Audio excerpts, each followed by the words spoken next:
It's called the UNM Sex Week. While students are learning about sexual assault and safe sex, they're also getting tips on how to have better sex. And some of those racy seminars are raising eyebrows. A warning, there's some adult language coming up. News 13's Lizzie Mitri is live at UNM. Lizzie? Jessica, tonight is the start of UNM's first Sex Week, and flyers on campus are inviting students to celebrate it, but critics are outraged by it.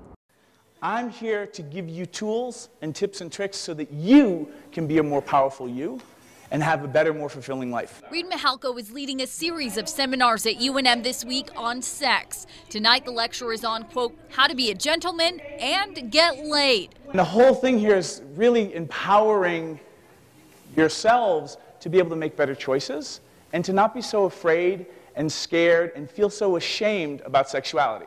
Organizers, including a student group and the UNM Women's Resource Center, say the talks aim to teach students about healthy relationships to reduce sexual violence on campus.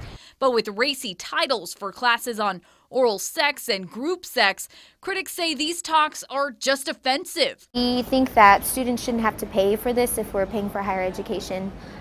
We don't like that we're paying for sexual objectification instead of higher education. An anti-abortion student group set up a booth outside the lecture tonight offering pregnancy and parenting resources. Others are voicing their concerns online. One woman posted on the organizer's Facebook page, as if our culture isn't oversexed as it is. You would blatantly put it out there that it is okay for young women to have multiple partners.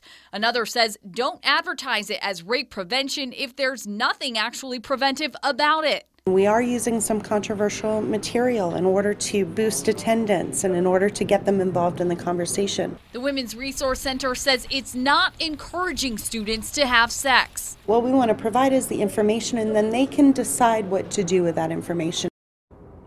Organizers say the money for this event is coming from student fees. Some of the more controversial seminars held later this week will be actually held off campus, and guests will be paying for those. Back to you. Okay, Lizzie, organizers say they'll have to see how attendance is this week before deciding if there will be another Sex Week next year. About 50 people showed up tonight in a hall on campus that holds more than 500.